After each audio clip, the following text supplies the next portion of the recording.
پیارے بھائی حافظ محمد نظم نقشبندی صاحب ہدیہ نات سے ہمارے قلوب و ذہن کو منور فرما رہے تھے۔ اللہ رب العزت ان کے علم عمل عمر میں برکتیں عطا فرمائے۔ ان کی حاضری کے دوران ہمارے علاقے کی پہچان پیر طریقت رہبر شریعت جگر گوشہ امام الواصلین شیخ الحدیث و تفسیر حضور قبلہ پیر سید محمد ظفر علی شاہ صاحب سیدہ مجدہ آپ تشریف لائے۔ آج سے 3.5 سال قبل قبلہ حضور یہاں تشریف لائے اور اپنے دست مبارک سے اس ادارے کا سنگ بنیاد رکھا، اور آج الحمدللہ ان کی دعاؤں، ان کی شفقتوں، ان کی محبتوں کا یہ ثمر ہے کہ آج الحمدللہ یہ ادارہ آباد بھی ہے اور اپنی ترقی کی منازل بھی طے کر رہا ہے۔ میں پہلے بھی آپ لوگوں کے سامنے یہ عرض کر چکا ہوں کہ ابتدا میں ہمارے پاس 10-12 طالب علم تھے، اور آج الحمدللہ اس ادارے کے اندر 150 کے قریب طلباء و طالبات قرآن مجید کی تعلیم حاصل کر رہے ہیں۔ میں آپ لوگوں کو یہ چیز بتانا چاہتا ہوں، اور قبلہ پیر صاحب بھی موجود ہیں، ہر کام تو ان کے مشورے سے ہوتا ہی ہے۔ ہم نے اس ادارے کے لیے 5 مرلے کا اور پلاٹ لے رکھا ہے۔ پچھلے سال ہم لوگوں نے مسجد کا لینٹر ڈلوایا، اس سال ہم نے 5 مرلے جگہ ادارے کے لیے اور خریدی ہے۔ یہ یقیناً ان کے قدموں کی برکت ہے، اور ہم یہ منزل طے کرتے چلے جا رہے ہیں، اور ہمارے دل کی یہ خواہش ہے کہ اس ادارے کے اندر رہائشی طلباء رہیں، ہر وقت یہاں پر قرآن کی تعلیم ہو، درس نظامی ہو، یہ ادارہ دارالعلوم دارالحدیث بنے۔ یہ ہماری تمنائیں ہیں۔ اللہ پاک ہماری دینی خدمات کو اپنی بلند بارگاہ میں قبول و منظور فرمائے، اور ہمیں مزید دین متین کی خدمت کرنے کی توفیق عطا فرمائے۔ میں ملتمس ہوں پیر طریقت رہبر شریعت جگر گوشہ امام الواصلین حضور قبلہ پیر سید محمد ظفر علی شاہ صاحب سے آپ اپنے خطاب دل نواز سے ہمارے قلوب و ذہان کو منور فرمائیں۔ اللہ اللہ کیے جانے سے اللہ نہ ملے۔ توجہ ہے بھائی؟ قبلہ پیر صاحب پچھلے سال بھی تشریف لائے تھے تو آپ کی طبیعت بہت ناساز تھی، اور اس سال بھی آپ تشریف لائے ہیں، طبیعت ناساز ہے۔ آپ کا تو حکم ہوا ہے کہ میں خطاب نہیں کرتا، آپ لوگ کریں، جلسے کو چلائیں، لیکن ہماری دل کی آرزو ہوتی ہے کہ قبلہ شاہ صاحب ہمیں کچھ نہ کچھ سکھا کر جائیں۔ ہم سبق لینے کے لیے بیٹھے ہیں، یہ آپ کی محبت ہے، آپ تشریف لاتے ہیں، دعاؤں سے نواز جاتے ہیں، یہ ادارہ ترقی کی طرف چل پڑتا ہے۔ آپ احباب جاگ رہے ہیں، قبلہ شاہ صاحب کا بلند آواز سے استقبال کیجئے۔ نعرہ تکبیر، نعرہ تکبیر، نعرہ رسالت، نعرہ خلافت، نعرہ حیدری، جامعہ غوثیہ انوار الاسلام، جامعہ غوثیہ انوار الاسلام۔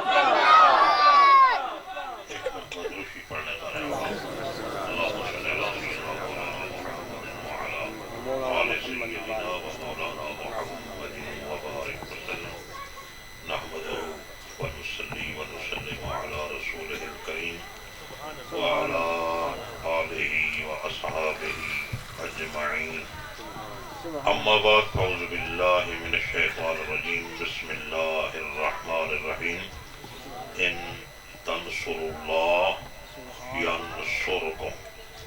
احباب گرامی، اللہ جل جلالہ وعم نوالہ کا ارشاد پاک ہے، اگر تم اللہ کی مدد کرو تو اللہ بھی تمہاری مدد کرے گا۔ قرآن مجید کی آیت کا چھوٹا سا حصہ میں نے تلاوت کیا۔ ان تنصر اللہ، اگر تم اللہ کی مدد کرو تو یہاں اللہ کی کون مدد کر سکتا ہے؟ مدد سے مراد ہے اللہ کے دین کی مدد کرنا، یعنی دین کی نشر و اشاعت کے لیے اپنی توانائیاں، اپنا مال، اپنا تن من دھن خرچ کر دیں۔ یہ رب جل جلالہ وعم نوالہ کی نصرت ہے، مدد ہے، کیونکہ دین اسی کا ہے۔ اس کے دین کی نشر و اشاعت میں جو آدمی ہر اعتبار سے نصرت اور مدد پہنچاتا ہے، تو اسے یہ خوشخبری ذہن میں رکھنی چاہیے کہ آج تم اپنے اس چھوٹے سے مال سے اللہ کی مدد کر رہے ہو۔ اللہ کے پاس تو بہت کچھ ہے، اللہ پاک بڑی قدرتوں کا مالک ہے، اللہ پاک تمام خزانوں کا مالک ہے۔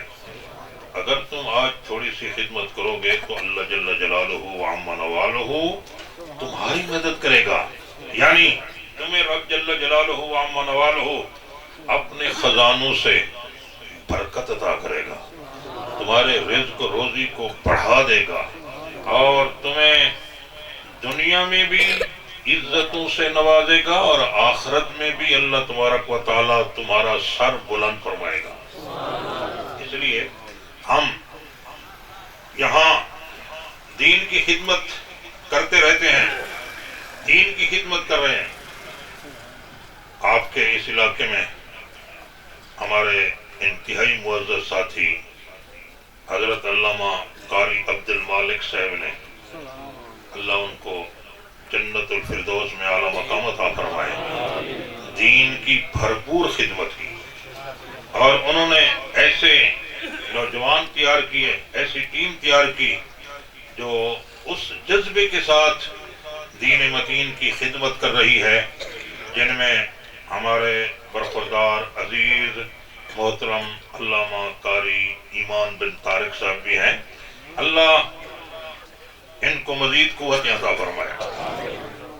انہوں نے اپنی جن خواہشات کا اظہار کیا ہے، میں گزارش کر رہا ہوں آپ پوری محنت کے ساتھ یہ کام کر رہے ہیں، کرتے جائیں۔ اللہ تبارک و تعالی آپ کے ان تمام ساتھیوں کو بھی اور مزید بھی اپنے خزانوں سے تمہارے لیے بہت کچھ عطا کرے گا۔ گھبرائے نہیں، دین کی خدمت کے لیے جو کمر بستہ ہو جاتا ہے، اللہ کی نصرت اسے ضرور ملتی ہے۔ اللہ ان کو پریشان نہیں کرتا، اللہ کا کام کرنے والوں کو اللہ پریشان نہیں کرتا، اور ان کو پوری قوت کے ساتھ مدد فراہم کرتا ہے۔ قاری صاحب نے آپ کے سامنے جو بات کہی ہے، انشاءاللہ ہم دعا گو بھی ہیں اور دیکھ رہے ہیں کہ اسی طرح لگن کے ساتھ یہ کام کرتے رہیں گے تو ایک وقت آئے گا جہاں ہم قرآن مقدس کی تعلیم یہاں دے رہے ہیں اور بچے حافظ بن کر جا رہے ہیں، ناظرہ پڑھ کے جا رہے ہیں، بچیاں پڑھ رہی ہیں، اسی طرح پھر درس نظامی کا سلسلہ بھی شروع ہوگا، اور علوم نبویہ کی یہاں نشر و اشاعت بھی ہوگی، اور آپ کو حضور صلی اللہ علیہ وسلم سے بڑی مضبوطی کے ساتھ جوڑ رہے ہیں، جوڑ دیا جائے گا۔ آپ پسند کرتے ہیں نا اس بات کو؟ پسند کرتے ہیں نا؟ تو پھر اس آیت کے مطابق آپ اللہ کے دین کی مدد کریں۔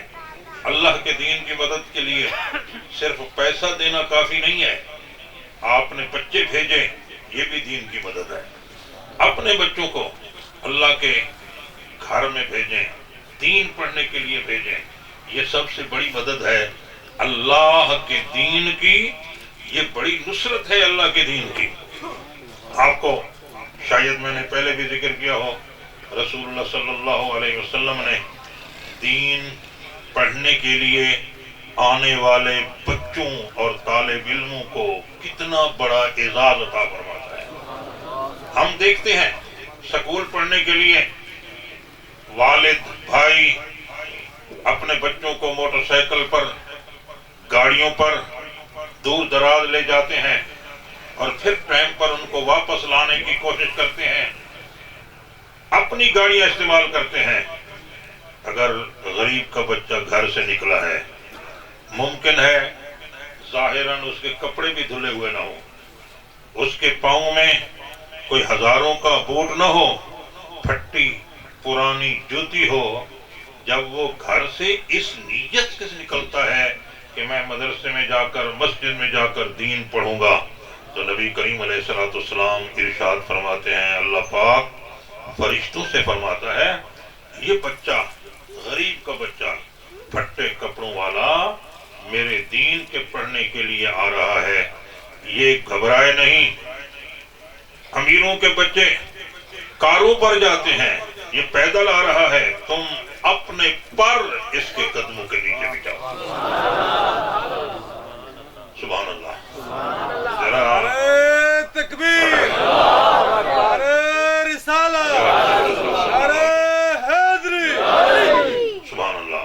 ذرا اس بات کو آپ سمجھیں، اس اعزاز کو سمجھیں۔ ہم یہ نہیں کہتے کہ آپ دنیاوی تعلیم حاصل نہ کریں، کریں، بچوں کو پڑھائیں، دنیاوی تعلیم بھی پڑھائیں، لیکن قرآن کو نظر انداز کر کے اگر آپ اپنے بچوں کو دنیاوی تعلیم دیں گے تو کل کو آپ کو پچھتانا پڑے گا۔ کاش ہم اپنے بچوں کو قرآن کا علم عطا کرتے، قرآن پڑھاتے، علم دین پڑھاتے، تو یہ بڑے ہو کر ہمارا ادب بھی کرتے، احترام بھی کرتے اور فرما بردار بھی ہوتے۔ عمومی طور پر ایسا ہوتا ہے، اگر ماحول آزاد دے دیا جائے جیسے آج کل ہے تو پھر بے راہ روی آ جاتی ہے، والدین شرمندہ ہوتے ہیں اور ان کو کئی مسائل کا سامنا کرنا پڑتا ہے۔ قرآن پاک کے لیے آپ اپنے بچوں کو تیار کریں۔ مدرسے کی رونق بڑی عمارت سے نہیں ہوتی، مدرسے کی رونق بچوں کی کثرت سے ہوتی ہے، طالب علموں کی کثرت سے ہے۔ ٹھیک ہے، ہم مدرسہ انوار علوم میں پڑھتے تھے، پرانے لوگوں کو پتہ ہے وہاں چھوٹے چھوٹے کمرے ہوتے تھے انوار علوم کے، اب تو بہت بڑا ادارہ ہے، اس وقت بالکل چھوٹے چھوٹے کمرے، اور وہ بھی کوئی اس کونے میں ہے، کوئی اس میں ہے، کوئی اس میں ہے، اور ایسے ہی بے ڈھنگی ترتیب تھی اس کی۔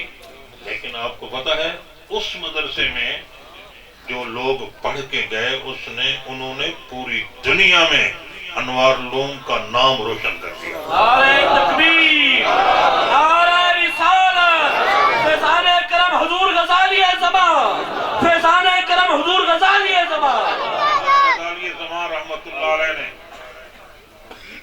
اپنی اخلاص سے اس مدرسے کو ایسی ترقی دی، سبحان اللہ۔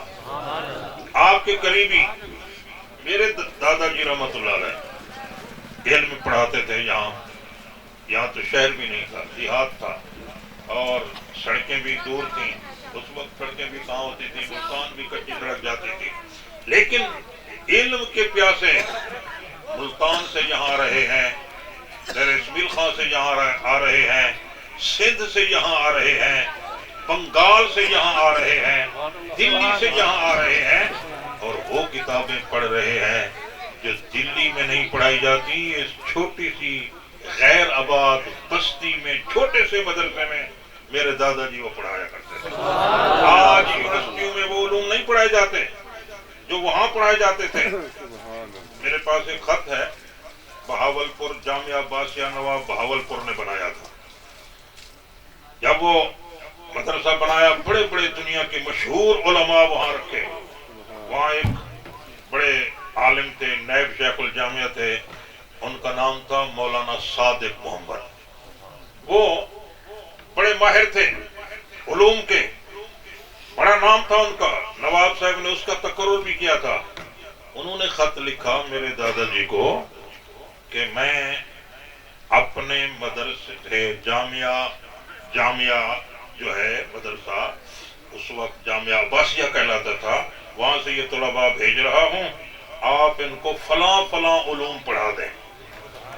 دیہات میں ایک اللہ والا بیٹھا ہے، کہنے کا مقصد یہ ہے جو اخلاص و محبت سے کام کرتا ہے اللہ اس کی مدد کرتا ہے۔